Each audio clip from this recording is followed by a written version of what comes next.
사도신경하심으로 신앙 고백하시겠습니다.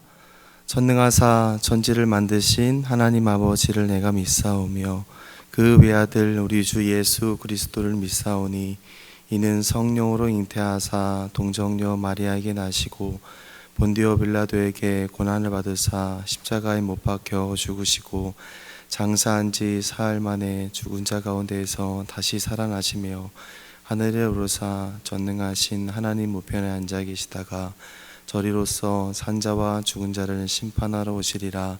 성령을 믿사오며 거룩한 공예와 성도가 서로 교통하는 것과 죄를 사하여 주시는 것과 몸이 다시 사는 것과 영원히 사는 것을 믿사옵나이다. 아멘. 찬송가 438장 함께 찬양하시겠습니다.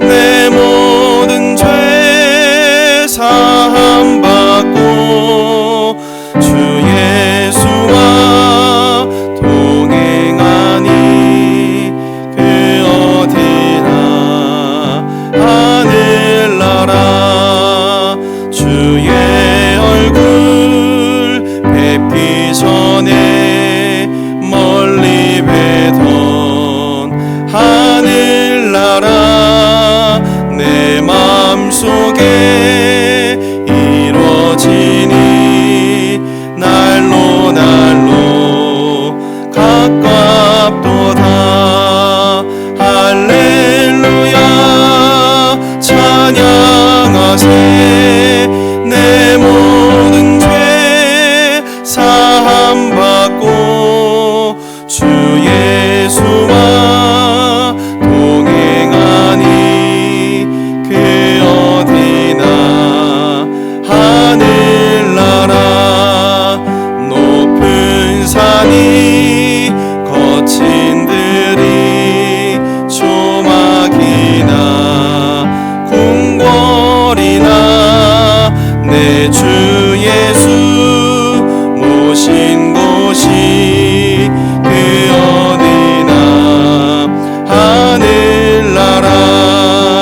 할렐루야 찬양하세.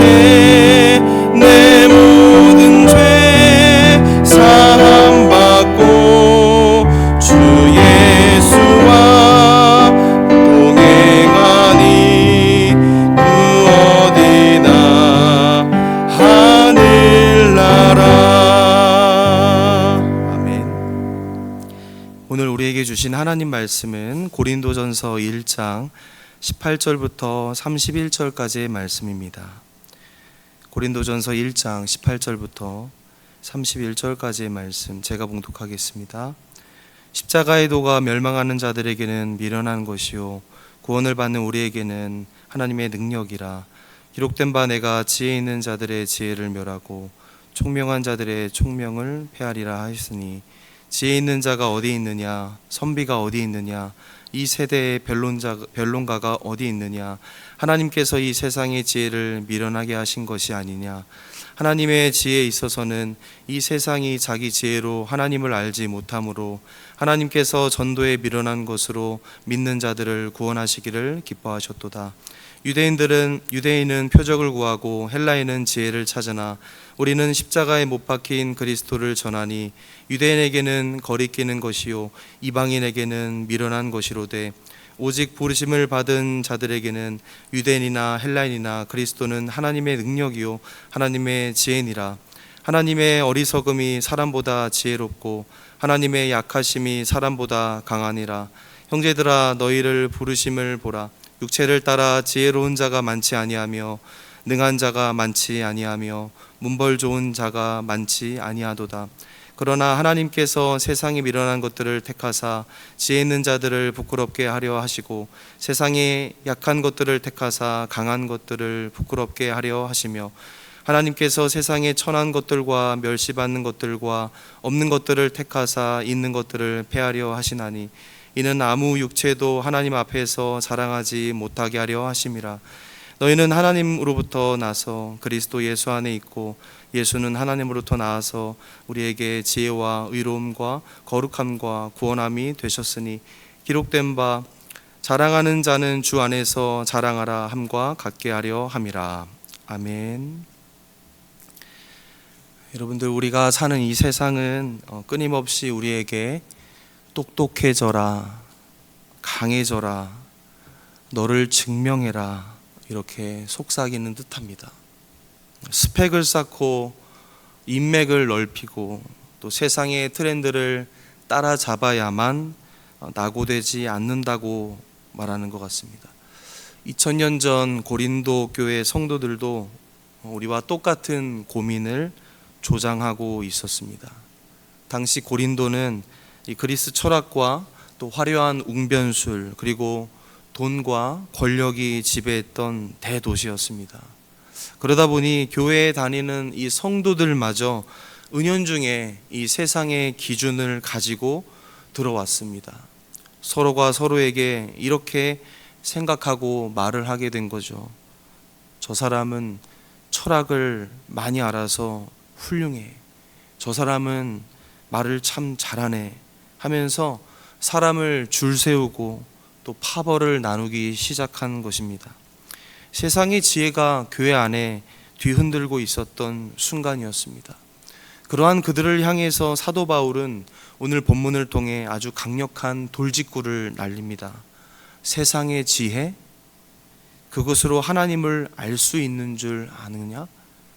천만의 말씀이다 라고 말이죠. 인간은 아담의 타락 이후로 영적인 눈이 완전히 가려졌습니다. 아무리 좋은 대학을 나오고 아무리 천재적인 머리를 가졌어도 이 스스로의 지혜로는 하나님을 만날 수도 없고 하나님께 구원받을 수 없는 것입니다. 철저히 무능한 존재가 된 것이죠. 그래서 하나님께서 택하신 방법이 무엇입니까? 바로 세상이 볼 때에는 가장 미련해 보이고 가장 수치스러웠던 십자가였습니다.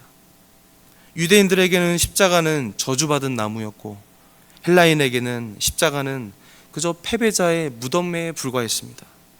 세상의 지혜로 볼 때 십자가는 말도 안 되는 그냥 실패작이었습니다. 하지만 하나님께서는 그 미련해 보이는 십자가를 통해서 인류를 구원하셨습니다. 세상의 똑똑함과 세상에서 말하는 그 강함을 비웃으시듯 가장 낮고 천한 자들을 택해서 세상의 지혜자들을 부끄럽게 만드신다 말씀하십니다. 사랑하는 성도 여러분, 이것이 바로 하나님의 방법이고 역설적인 하나님의 지혜입니다. 구원은 우리의 어떠한 똑똑함이나 우리가 어떤 열심을 다해서 그로 인해 주어진 그러한 것이 아니라 오직 하나님의 주권과 하나님의 은혜로만 주어집니다. 오늘 이 아침에 우리가 우리 자신을 솔직하게 돌아보았으면 좋겠습니다.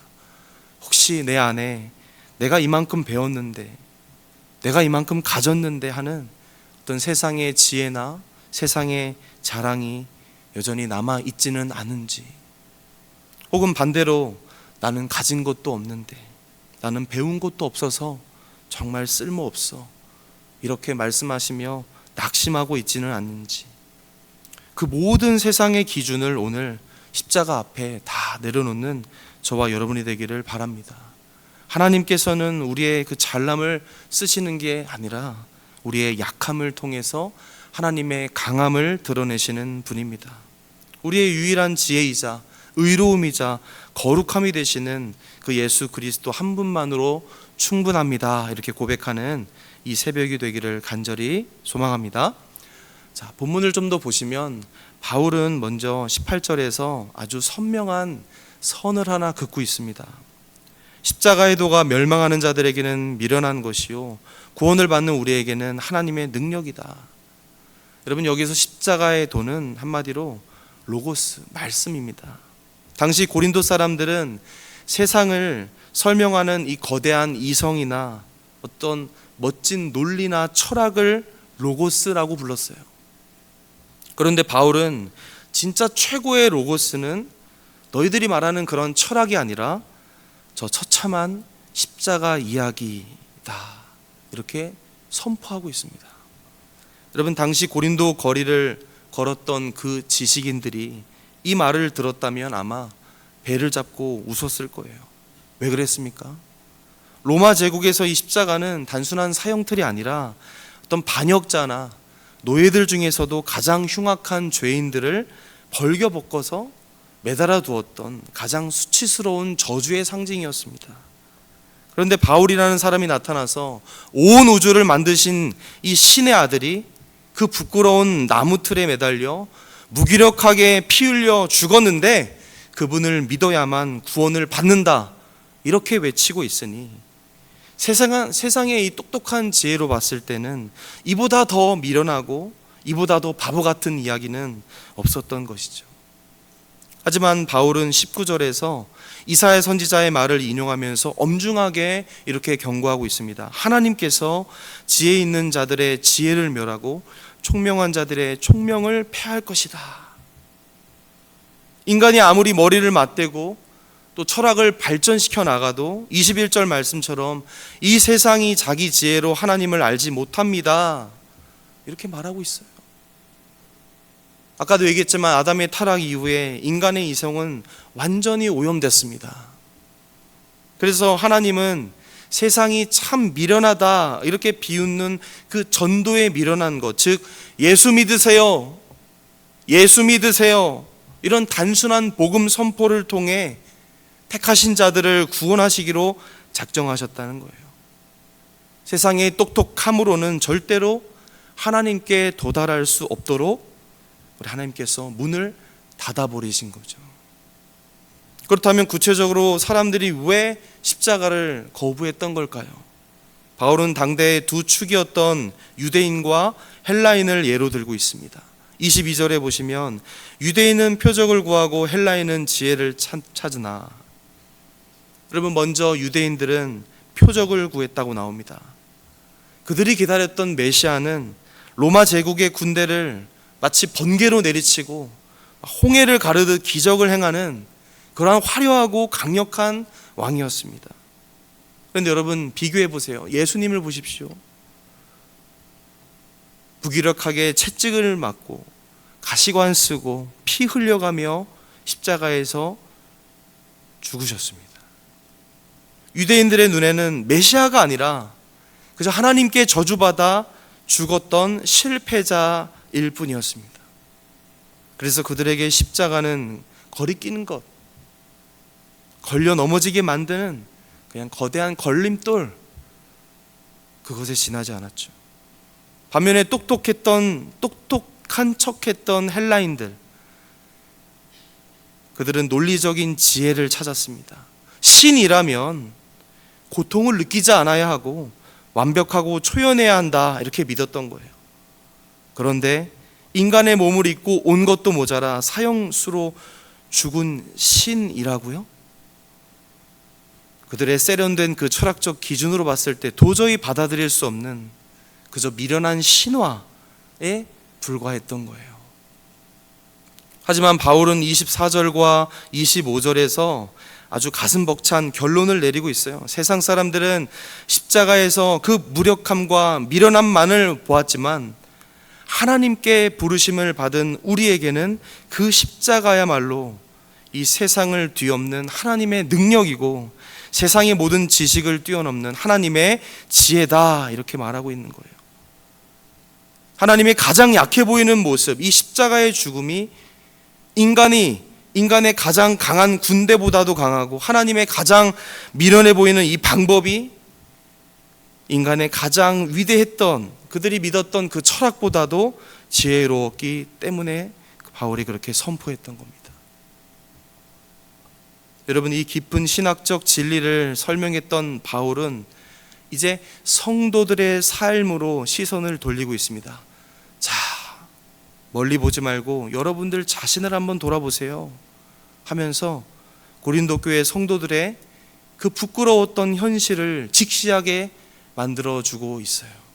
26절에 형제들아 너희를 부르심을 보라. 육체를 따라 지혜로운 자가 많지 아니하며 능한 자가 많지 아니하며 문벌 좋은 자가 많지 아니하도다. 당시 고린도 교회 성도들 대부분은 사회의 주류가 아니었습니다. 노예도 많았고 가난한 그런 노동자도 많았고 가문이 좋은 사람 드물었습니다. 한마디로 세상 기준으로 보면 보잘것없는 사람들이 모여 있었어요. 그런데도 참 아이러니하게도 그렇게 별 볼 일 없던 이들에게, 이들이 교회에 모이면 나는 바울파다, 나는 아볼로파다 하면서 이 세상의 똑똑한 기준을 가지고 서로 잘나고 서로 그렇게 싸우고 있었다는 거예요. 바울은 그들의 그 영적 교만의 실체를 발가 벗기고 있어요.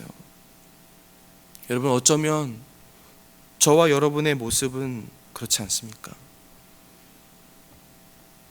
하나님께서 왜 저와 여러분처럼 이렇게 약하고 미련하고 때로 천하고 멸시받는 그 사람들을 택하셨는지 여러분 아십니까?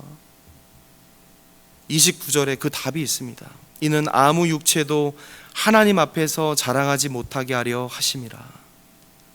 여러분, 만약에 구원이라는 것이 인간의 지혜나 돈이나 어떤 가문으로 그렇게 얻을 수 있는 것이었다면 이 천국은 세상에서 잘나고 똑똑한 사람들이 가질 수 있었던 전유물이 되었을 것이고 그들은 하늘나라에서도 자기 스펙을 자랑했을 것이죠. 하지만 하나님은 철저히 인간의 이 조건을 배제하셨습니다. 세상의 잘난 자들을 부끄럽게 하시려고 가장 낮고 천한 우리를 먼저 택하셔서 구원의 은혜를 부어주셨던 거예요.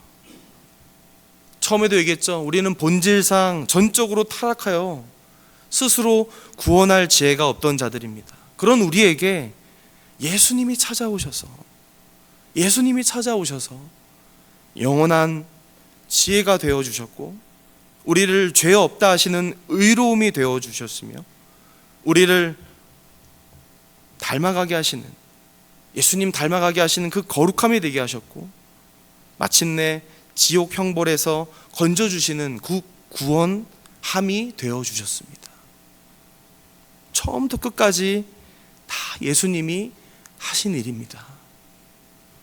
그러니까 우리가 신앙생활하면서 내놓을 수 있는 자랑이 단 하나라도 있을까요? 없습니다. 우리가 자랑할 것은 오직 하나, 나의 죄를 대신해서 세상에 가장 미련한 모습으로 피 흘려 죽으신 예수 그리스도의 십자가 외에는 단 하나도 없을 줄로 믿습니다. 오늘 말씀 정리하겠습니다. 사랑하는 성도 여러분, 꼭 기억하십시오. 우리가 믿는 이 기독교, 이 종교는 내가 강해져서 세상을 이겨나가는 종교가 아닙니다. 오히려 가장 무력해 보였던 예수 그리스도의 그 십자가의 죽음을 통해서 이 세상의 모든 강함이나 세상에서 떵떵대며 말하는 그 똑똑함을 부끄럽게 만드신 하나님의 역설적인 능력을 믿는 그러한 종교예요. 우리가 전적으로 타락하여 스스로 구원할 방법이 전혀 없을 때 하나님께서 가장 미련해 보이는 십자가로 우리에게 찾아오셨다는 거예요. 그리고 아무 조건 없이 우리를 택해 주셨어요. 그러니 오늘 이 새벽에 저와 여러분이 하나님 앞에서 내세울 수 있는 내 스펙이나 자랑이 하나도 없다라는 거예요. 오직 주님의 그 전적인 은혜만 있을 뿐입니다.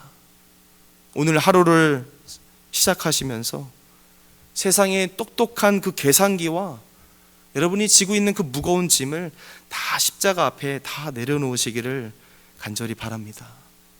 나는 약하지만 주님은 강하십니다. 나는 미련하지만 주님은 나의 지혜가 되십니다. 이렇게 고백하면서 오늘도 나아가실 때 세상이 줄 수 없는 진짜 하늘의 능력이 우리의 삶을 오늘도 채워주실 줄로 믿습니다. 예수 그리스도 한 분만 자랑하시고 그분만 의지하며 승리하시는 복된 성도님들이 되시기를 주님의 이름으로 축원합니다. 기도하겠습니다. 하나님, 우리는 참 약하고 미련합니다.